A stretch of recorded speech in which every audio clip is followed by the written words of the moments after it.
পূর্ণিমার দিন কোনো রকম প্ল্যান ছাড়াই চলে গিয়েছিলাম চাকলাতে লোকনাথ বাবার আশ্রমে। এখানে এসে সবথেকে যে জিনিসটা আমার ভালো লাগলো যে এখনও কিন্তু বাবা যেখানে থাকে সেই ঘরের মাথাতে খড়ের চালটা এখনও সুন্দরভাবে রাখা আছে।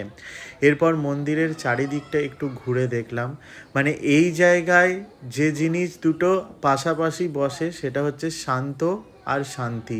মানে দুটো যেন একে অপরের সাথে ওতপ্রোতভাবে জড়িত। তো এখানের সবথেকে বড় বিষয় হলো ভোগ। বাবার ভোগ আরতির পরে যে ভোগটা এখানে খাওয়ানো হয় সেটা কিন্তু দারুণ। এখানে 3 রকমের কুপন দেয়া হয়, 80 টাকা, 60 টাকা, 40 টাকা।